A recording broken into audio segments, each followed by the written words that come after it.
오늘 그렇게 오르던 은이 급락했습니다. 아침에 7% 정도 오르더라고요. 그래서 82달러까지 갔었어요.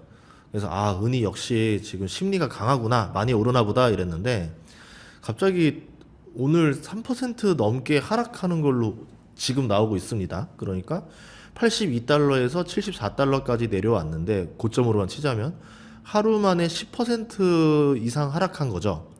만약에 오늘 아침에 포모가 와서 82달러의 은을 샀던 투자자들은 하루 만에 10% 손실이 난 겁니다. 그리고 레버리지 쓴 사람도 꽤 많은 걸로 알고 있어요. 그런 사람들은 20%의 손실이 하루 만에 난 겁니다. 이게 은을 투자하기 전에 이 영상 보세요라고 제가 이제 금요일에 영상을 하나 올렸어요. 토요일에 올렸었네요. 그랬는데 그때 보면은 일봉을 보면은 40달러도 안 하던 게 갑자기 올라서 80달러까지 넘겼다.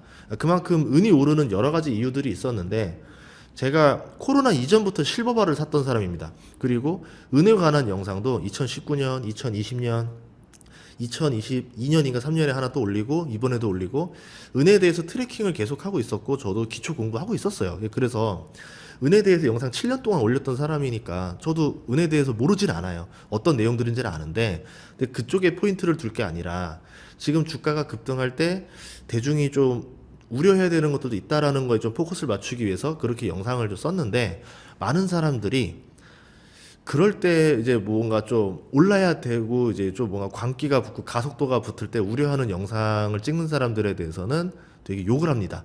그래서 어쩔 수 없어요. 뭐 주식시장에서도 워낙 그런 걸 많이 봤었기 때문에 그만큼 이제 어쩔 수 없는 게 고점에 산 게 무서운 거예요. 그러니까 저점에 산 사람들은 되게 여유롭게 많이 기다리는 경우가 많아요. 그런데 고점에 산 사람들은 하루 단위로 변동폭이 엄청 크잖아요. 그러니까 되게 무서운 거죠. 그래서 더 예민하게 반응할 수밖에 없다라는 것도 충분히 이해하고 있습니다. 그런데 이 집단으로 뭉쳐지는 거는 좋지 않다라 봐요. 그렇게 되면은 정보만 원하는 걸 취득하고 싶고 원하지 않는 정보에 대해서는 같이 힘을 뭉쳐서 공격하러 다니자 이렇게 된단 말이죠. 대부분은 상승에 투자한 사람들이기 때문에 과열 우려를 얘기하는 사람들에 대해서는 이제 막 좀 공격을 하는데 그것도 이해할 수 있습니다. 우선은 은의 상승세가 멈췄다라 말할 수는 없어요. 보다시피 빠르게 올랐던 거고 말씀드렸던 대로 여러 가지 이유들이 있었습니다. 그리고 일반적으로 이렇게 빠르게 상승할 때 손바뀐 구간이 오게 되면서 조정을 한 번씩 거치기도 해요. 처음에 산 사람이 2기 사람들한테 팔고 2기 사람들이 3기 사람한테 팔고 3기 사람이 4기 사람한테 팔고 하면서 손바뀜이 일어나고 가격이 계속 올라가는 구조가 나오거든요. 물론 이제 마지막에 사는 사람이 가장 비싸게 사는 건데 우리가 이거를 폭탄 돌리기라고 하죠. 더 이상 오르지 않으면 폭탄 처리반이 본인이 되는 겁니다. 그래서 개인적으로는 이런 경우 있어요.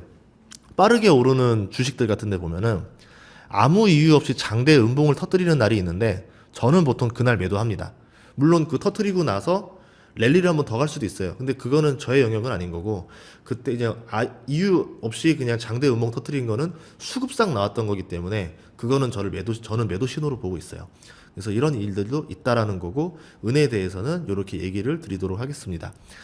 환율에 대해서도 뭐 억울한 거 한번 한번 해볼까요? 농담이고 아무튼 1480원에 왔던 날이 있었는데 제가 그날 영상 하나 찍었던 게 있었어요. 그래서 막 이제 뭐 인구신 하는데 뭐 고맙습니다. 그래도 예, 사랑해 주셔서 자 아무튼 환율 방어 흔적이 강하게 보였습니다. 이날 5분봉이 막 이렇게 흔들려요. 그리고 나서는 근데 이렇게 환율에 대해서 개입해서 방어를 하는데 소용이 없네. 환율을 내렸더니 바로 매수세가 강하게 올려버리더라. 그러면 달러가 소모하기만 하지 환율이 내려가지 않는 상황에서 정부는 어떻게 할까? 영상에서는 이 선이 정부가 마지노선으로 삼은 선인 거고 무조건 환율 내리라고 위에서 압박 지시가 내려왔겠죠. 그래서 막 내리려고 하는데 안 내려지고 그러면 이제 최후의 카드를 써야 되는 거죠. 이 선을 넘으면은 정부가 쓸 수 있는 카드가 그래도 여러 개 있더라.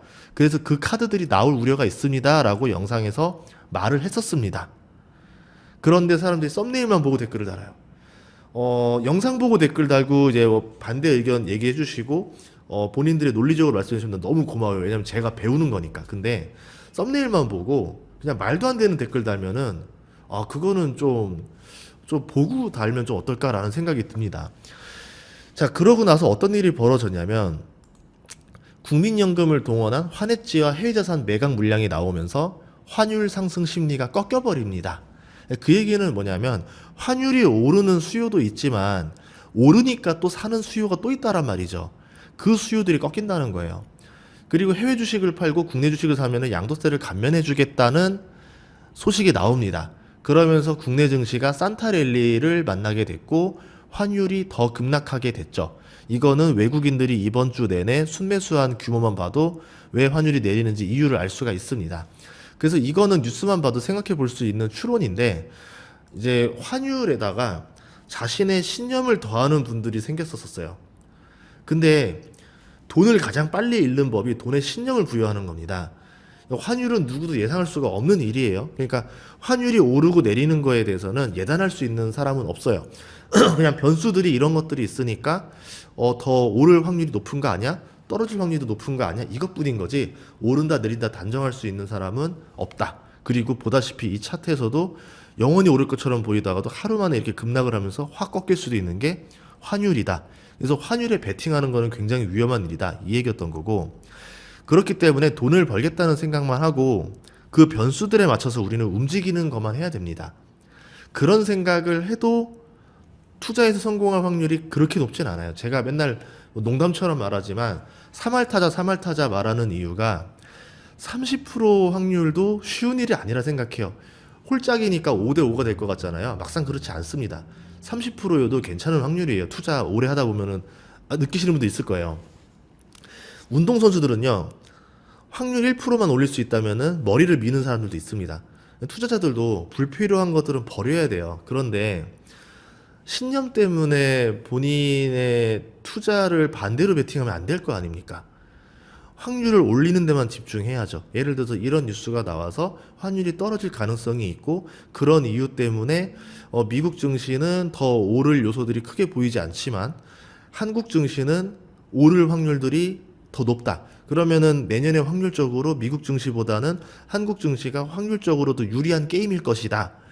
약간 갬블러의 느낌으로 들어가셔야 돼요. 되게 이성적으로 멘탈이 흔들리지 않고 오로지 수학적인 확률만 계산하면서 여기 이렇게 이제 가야 되는데, 여기에 감정을 넣고 뭐 본인의 신념을 넣고 아니면은 주위 사람들의 의견을 담아서 들어가면은 홀짝 게임으로 바뀌어 버리는 거죠. 어쨌든 환율이 이런 움직임 보이면서 외국인들이 순매수를 하게 됐고 코스피가 많이 올랐습니다. 크리스마스 랠리를 펼쳐줬어요. 그런데 여기서 특징을 보면은 특정 업종에 쏠리지 않고 대형주 위주로 많이 올랐습니다. 코스피보다 코스피 200이 훨씬 더 올랐고요. 그리고 외국인들이 일주일 내내 순매수한 양이 굉장히 큽니다. 그러니까 외국인이 올렸죠. 거기에다가 금융투자도 굉장히 많이 순매수를 했습니다. 개인만 팔았어요. 그렇기 때문에 다시 4200선을 돌파하게 된 거죠. 외국인들도 정부의 환율 방침을 보고 움직인 거 아닌가. 그러니까 수학적인 게임을 해요. 외국인들은 굉장히 논리적으로 게임하고 수학적으로 지지 않는 설계를 하려고 합니다. 수학적으로 지지 않는 설계는 없겠죠, 투자에서. 하지만 선물도 썼고 뭐 옵션도 썼고 순매수도 하고 대형주 위주로 끌어올리고 내리면서 지수를 자기가 좀 조절해 보려고 노력을 합니다. 그렇게 하면서 최대한 본인이 유리한 확률로 투자를 하기 때문에 그 투자 역사상 보면은 외국인이 가장 승률이 좋아요, 투자에서. 그래서 외국인들이 하는 패턴을 따라하는 것도 나쁘진 않아요. 내가 모르겠다 그러면은 그것도 나쁘진 않다라 봅니다.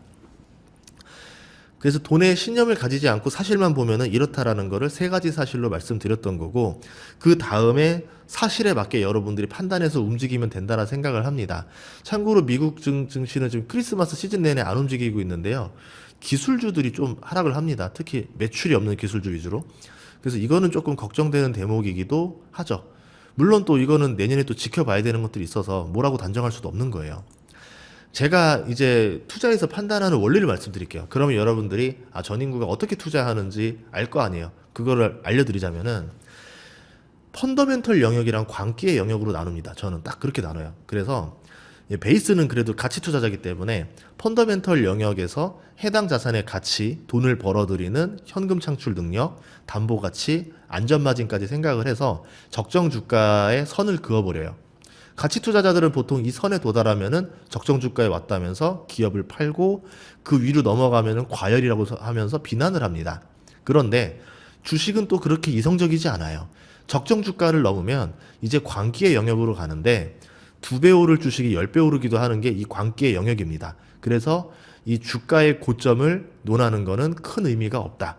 이때부터 펀더멘털은 의미가 없고 뉴스에 나오는 호재와 악재, 세력의 매수와 매도, 대중의 광기 매수 이렇게 세 가지로 움직이거든요.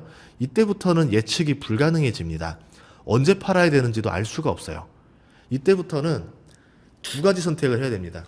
그냥 감각에 의존하는 게임을 할 것이냐 아니면은 분할 매도로 중간 정도만 먹고 나올 것이냐 이겁니다. 그 외에는 답 없어요. 그래서 적정 주가 이상으로 그래도 분할 매도를 하면 초과 수익이 나니까 그거를 가장 높은 확률로 즐겨보는 방법은 광기의 영역에서부터는 분할 매도로 빠져나오는 전략. 이게 제가 쓰는 전략이에요. 그렇게 쓰는 이유가 뭐냐면 주식에 대해서 자만하면 절대 안 된다. 보통 그 광기의 영역에 들어서면요 수익률 자랑하는 사람이 나오거나 광기의 멘트를 치시는 분들이 많아지거나 커뮤니티에 뭔가 약간 대중의 광기가 보이는 글들이 나오기 시작합니다. 그때가 광기의 영역인데 이것들은 여러분도 충분히 알 수 있어요. 예, 그때 보시면 되고 피터 린치 말로는 펀드 매니저가 인기가 많아지는 시기라고 하는데 뭐 그런 관점으로 보셔도 될 것 같아요. 그리고 투자자는 항상 겸손해야 된다. 그렇게 접근하는 게 맞더라. 내가 이 기업을 너무 잘 알아. 이 기업을 공부했으니까 이 기업은 엄청나게 오를 거야. 그거는 가봐야 아는 거죠. 물론 그게 맞을 때도 있고 틀릴 때도 있으니까 너무 주변 사람들의 말에 흔들리지 말고 본인이 공부한 거에 너무 자만하지 말고 본인이 정한 그 적정 주가가 옳다라고 생각하셔도 안 된다. 그냥 겸손하게 들어가는 게 제일 낫더라. 이게 그냥 제가 내린 결론입니다. 그래서 정보의 취득보다 우리가 해야 되는 건 용기인데 어떤 용기냐면요. 비싸게 사서 비싸게 파는 용기가 아니라 남들이 안 살 때 혼자 싸게 사서 남들이 사고 있을 때 혼자 팔고 나오는 용기가 투자에서 제일 중요하더라. 이거는 초등학교에서 가르쳐 주지도 않고 중학교에서도 안 가르쳐 주고 고등학교에서도 안 가르쳐 주는 겁니다. 남들이 하는 거와 거꾸로 해야 돼. 그게 너가 성공하는 비결이야. 라고 하는데 초중고 대학교 나오면서 그렇게 행동해 본 적이 인생 살면서 그런 경험이 거의 없는 사람들이 대부분일 거예요. 근데 투자는 그렇게 하는 게 더 높은 확률의 성공률을 거두더라가 뭐 구루들이 내린 결론이었던 거죠. 그래서 여러분들도 그거를 연습해 보시고 실천하는 투자자가 되시길 바라도록 하겠습니다. 이번 한 주 투자 잘 하시고요. 연말 잘 마무리하시고 내년에도 성공 투자 되시길 바라겠습니다. 구독과 좋아요, 알림 설정도 부탁드릴게요. 고맙습니다.